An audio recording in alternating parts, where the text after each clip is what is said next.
Grande édition du journal de la mi-journée, bien que qualifiés, les Léopards de la RDC livrent leur dernier match de la phase de groupe contre les Lions indomptables du Cameroun au stade Ouyé de Boutaré dès 15h juste, heure de Kinshasa. En simultané, l'Angola et l'Éthiopie vont s'affronter au stade Amaoro de Kigali. Blocage des salaires des 171 médecins omis de la liste de paye pour le premier trimestre de l'année 2016. Le syndicat national des médecins récuse la thèse d'indisponibilité de ses membres qu'avance l'administration. Il appelle les médecins concernés à un recours au secrétaire général à la santé publique. Après Goma, Corneille Nangaa entame l'étape de Bukavu dans le sud Kivu. Le président de la CENI, a lors d'un échange avec l'exécutif provincial et les notables, exhorté la population de cette contrée à s'approprier le processus électoral et à réaffirmer son engagement d'organiser les élections en 2016. À la recherche d'un soutien impératif au processus électoral, le président de la CENI est à Bukavu. Il a changé avec l'exécutif provincial ainsi que les notables de cette entité territoriale. Corneille Nangaa a insisté sur l'appropriation du processus électoral auprès de la population. Dans la matinée de ce samedi 23 janvier 2016, le président de la Commission électorale nationale indépendante, Corneille Nangaa, s'est rendu chez les gouverneurs du Sud Kivu, Marcelin Tichambo, pour le saluer et lui révéler les raisons de sa visite. À midi juste, la salle de conférence de l'hôtel Panorama abritait le cadre de concertation entre la CENI et la crème politique de la province. Le président de la Commission électorale nationale indépendante, Corneille Nangaa, accompagné par le questeur adjoint, Micheline Bié-Bongengue, a décliné aux honorables députés, membres du comité de sécurité et les cadres de l'administration publique, le caractère impératif de soutien accordé aux opérations à venir liées au processus électoral. Les notables du Sud Kivu ont pris l'option de s'investir pour impliquer la population à cette tâche exaltante. Parce que la population du Sud Kivu, la majorité est vraiment intellectuelle. Ils vont comprendre et nous promettons au président de la CENI que nous allons expliciter, tel que la population, nous allons aller vers la base. Comme nous sommes en vacances parlementaires, nous allons expliquer chacun dans son milieu. Nouvel exploit des FARDC engagés dans l'opération Sokola 1 contre les rebelles ougandais ADF. L'armée a tué samedi dernier 4 ADF au village Maïmona en territoire de Beni au nord Kivu. L'armée a aussi récupéré quelques armes AK-47, une lance-roquette et un Coran entre les mains des assaillants, selon le lieutenant-colonel Makazoukai. Le porte-parole de l'opération Sokola 1 parle d'un succès des FARDC. Makazoukai est au micro de Eric Asmissi. Maïmoya est calme depuis hier après l'attaque de nos positions par les terroristes de l'ADF. Hier aux environs de 17h. Oui, nous avons contenu l'attaque et nous avons également réussi à neutraliser 4 éléments de l'ADF, dont une femme. Nous avons aussi, après le combat, récupéré 4 armes du type AK-47, une arme RPG-7, un appareil de communication de marque Motorola et aussi un Coran sur l'ennemi. Mais pour nous, l'identité de l'ennemi n'a pas changé. Au contraire, ça reconforte notre position par rapport à ce que nous avons toujours dit, que nous avions affaire à des terroristes intégristes de l'ADF.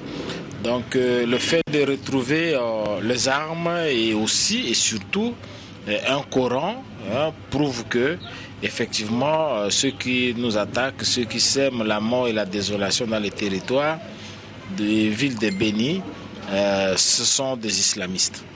Avec les images que nous avons, certains assaillants fauchés bien sûr ont été retrouvés avec les tenues militaires semblables au FARDC. On peut dire qu'il y a une infiltration déjà.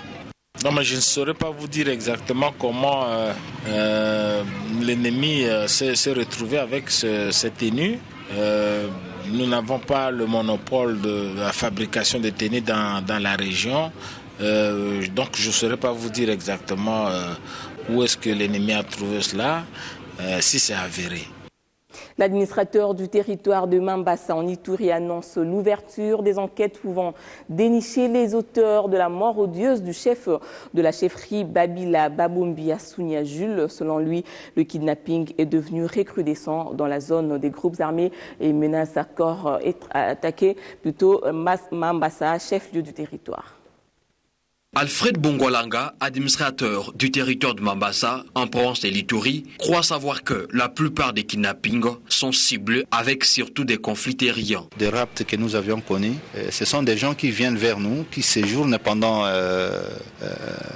une semaine, 2, 3 en train de planifier, et ils ont pris la personne. Et donc nous sommes en train de voir comme si ce sont des kidnappings bien ciblés autour d'un certain nombre de conflits ou alors tout simplement le règlement des comptes. Consécutivement à la mort du chef Assounia Jules de la chefferie Babila Babombi, l'autorité territoriale appelle l'opinion à laisser les temps à la justice déjà en pied d'œuvre. J'aimerais vous dire qu'on ne sait pas courir beaucoup plus vite que le vent. Le moment viendrait et que vous aurez certainement autour de la justice qui fait son travail le nom de ces bandits qui ont commis ces forfaits ignobles. Il rassure par ailleurs que des menaces d'attaque pèsent quotidiennement sur Mambasa, chef-lieu du même territoire. Les auteurs sont les éléments Maïmaï et certains acolytes du feu chef des guerres, Paul Sadala alias Morgan. Les Maïmaï des fois qui nous déposent des tracts pour dire voilà nous allons fêter à Mambasa, nous allons attaquer telle position. Et oui, on prend des dispositions pratiques, mais ce n'est pas le même jour qu'ils ont dit qu'ils sont venus. Et plus nous avons des menaces, nous devons prendre des dispositions pratiques. Et plus nous sommes en train de vivre des cas de kidnapping, là je pense qu'il n'y a pas un service de sécurité qui va dormir sur les lauriers. Rappelons que le territoire de Mambasa héberge aussi plusieurs groupes armés. On va prendre cette nouvelle en santé. Il est estimé à près d'une dizaine le nombre de décès des personnes présentant des signes apparents à ceux du choléra dans la zone de santé de Ikela. Nous sommes là dans la nouvelle province de la Tchouapa. Selon le médecin directeur de l'hôpital général de référence d'Ikela, son institution hospitalière est débordée des nouveaux malades qui sont installés sur des nattes à même le sol. Il redoute cependant une rupture de stock des médicaments dans les jours à venir et sollicite l'assistance du gouvernement. Blocage de salaire de 171 médecins omis de la liste de paye pour le premier trimestre de l'année 2016. Les victimes étaient surprises samedi à l'annonce de la paye à la banque qui a pour la plupart des médecins actifs ou malades et en congé de reconstitution. Certains sont en formation pour spécialisation avec les bourses de l'État ou de partenaires ainsi que des décès des familles ont encore droit de toucher la prime de risque pendant 6 mois. Jusqu'ici, le syndicat national des médecins récuse la thèse d'indisponibilité de ses membres qu'avance l'administration et en appelle au gouvernement de la République. Le SINAMED invite par ailleurs les médecins lésés à adresser un recours au secrétaire général à la santé publique. La dynamique des femmes de l'Alliance pour le renouveau du Congo a organisé une matinée politique le week-end dernier sous le thème « Femmes de l'Arc face aux enjeux de l'heure » en vue de sensibiliser les femmes de l'Arc en particulier et de la RDC en général à participer activement aux élections et à se lever pour dire à haute voix oui au dialogue national congolais. C'était à l'hôtel Venus de la Gombe en présence de plusieurs personnalités politiques, notamment Lucie Kipele, ministre du Genre, Famille et Enfants, et Bibish Kingombe pour le reportage. Ces femmes venues de tous les coins de la République ont dit oui à l'importante invitation de la dynamique de femmes de l'Arc. Au menu, s'imprégner de la situation politique actuelle du pays et aussi comprendre les enjeux des élections. Élisée Mounembwe, coprésidente du parti, a fait savoir que le dialogue est la seule voie par laquelle on peut aboutir aux élections paisibles, d'où la participation active de la femme de l'Arc à la vie politique de son pays. Nous pensons que pour stabiliser ce pays, pour aller aux élections d'une manière apaisée, nous devons nous mettre ensemble et nous devons parler. Et c'est comme ça que nous allons prévenir toutes les perturbations et aller aux élections. Et c'est ça notre objectif aujourd'hui. Nous avons pensé sensibiliser les femmes à ces sujets-là parce que ce soit à Kinshasa, dans les provinces, tout ce qui a comme perturbation, les femmes et les enfants sont toujours les premières victimes et nous devons l'éviter. Mis à part des lois difficilement applicables et des déclarations d'intention, rien n'est encore palpable en ce qui concerne la représentativité des femmes, même pour ce qui est des postes nominatifs qui, eux, ne nécessitent pas des listes électorales, mais seule une volonté ferme d'assurer une représentation équitable de femmes dans les instances de prise de décision. Constat d'Élisée Mouniemboué.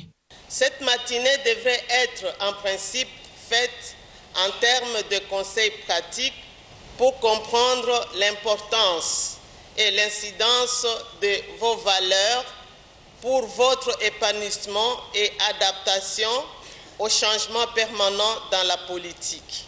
La femme de l'art doit pouvoir se démarquer, se prendre réellement en charge et participer activement à la vie politique nationale en élisant ou en se faisant élire aux différents postes de responsabilité politique.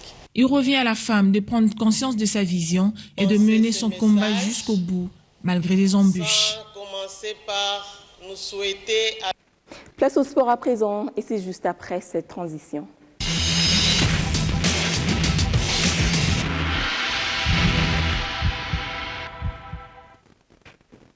Jean-Luc Anida, bonjour. Bonjour Corinne Saboué. Avec vous, on va parler sport, mais d'abord les léopards locaux de la RDC qui matchent les Lions indomptables du Cameroun au stade Ouyé de Boutaré dans le cadre de la 3e journée de la phase des groupes du groupe B.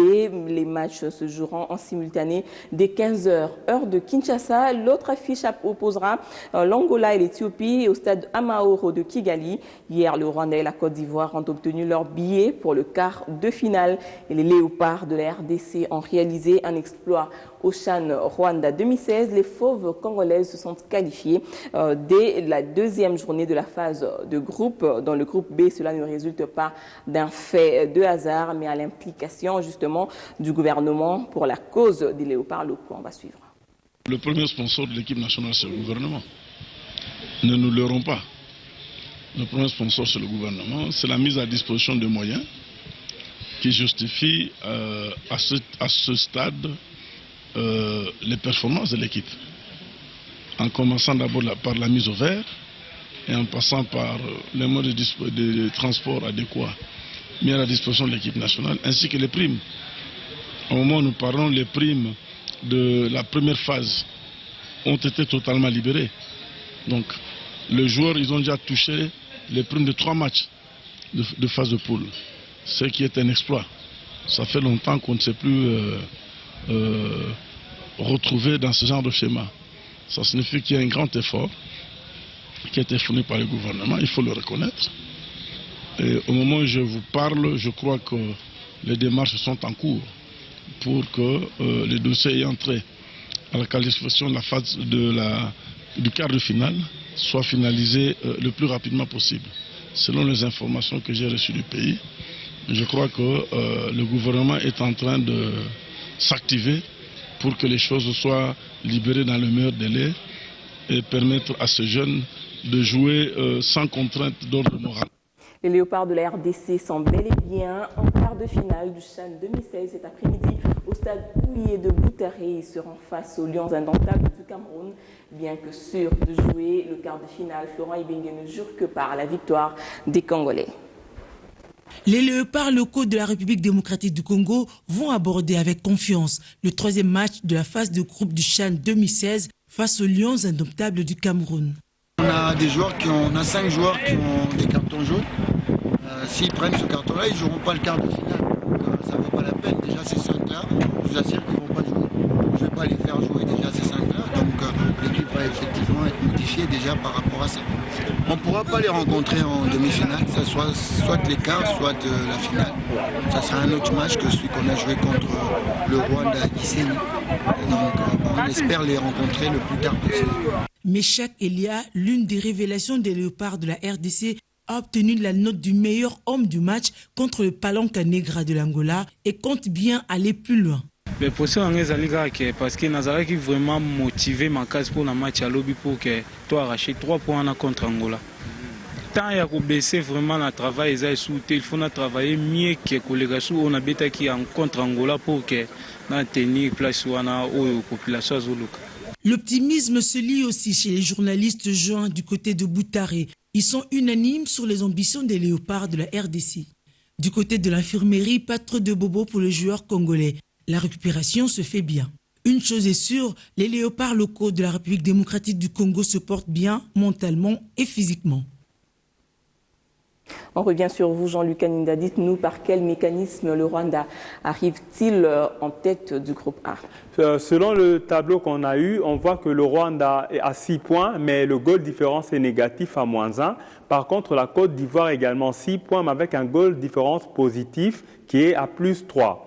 Ce qui veut dire qu'en confrontation directe, le Rwanda avait battu la Côte d'Ivoire. C'est la nouvelle loi qui parle du goal average particulier. Par ce principe-là que le Rwanda termine premier pour avoir battu la Côte d'Ivoire. Et quelles sont les possibilités pour les léopards de la RDC de terminer aussi premier du groupe B? Alors, les léopards termineront premier du groupe B à 2 conditions. Qu'ils fassent un nul contre le Cameroun ou qu'ils battent le Cameroun. Ce sont les 2 possibilités qui feront que la RDC pourra rester en tête du groupe A. Et parlons de la Lina Foot avec les affiches du week-end, Jean-Louis. Alors, on a enregistré 3 résultats. Shark 11 Football Club a battu le DCMP et TP Mazembe Sangaba Lende se sont partagés sur le score de 1 but partout. Et le dernier résultat, c'est qu'un Koibilombe a battu Kapako de Beni par 2-1 pour le site Est. On va finir avec le handball. Les léopards monsieur handball se comportent en Égypte. Alors, au championnat d'Afrique des Nations de handball qui est qualificatif pour les Jeux Olympiques et pour le championnat du monde de handball qui aura lieu en 2017 en France, la RDC a battu le Congo-Brazzaville par 20 contre 19 et puis ils ont battu les Libyens par 30 contre 29 et ils ont perdu un match contre la Tunisie. En principe, aujourd'hui, les Congolais affrontent les Angolais. Donc, ils ont aligné 2 défaites, 2 victoires et 1 défaite. Et on verra le résultat d'aujourd'hui si les Congolais pourront être dans le dernier carré. Sinon, ils se sont bien comportés jusque-là. Merci beaucoup, Jean-Luc Kaninda. On vous retrouve très bientôt pour le plateau CHAN Rwanda 2016. Merci, Corinne Saboué.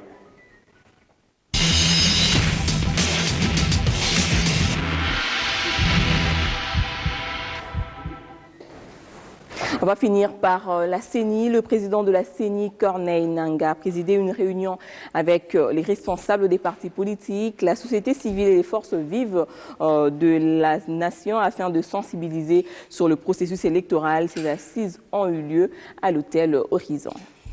Nous avons aussi besoin de l'organisation des élections pour qu'on puisse avoir notre façon de travailler, de gérer les choses et puis que la population puisse aussi nous donner encore un mandat avec des objectifs précis pour savoir bien travailler pour la population. Dans le 3e temps fort de cette journée, les leaders des partis politiques, des organisations de la société civile et autres forces vives ont été regroupés à l'hôtel Horizon où le numéro 1 de la CENI s'est adonné au même exercice de vulgarisation des actions menées actuellement par la centrale électorale.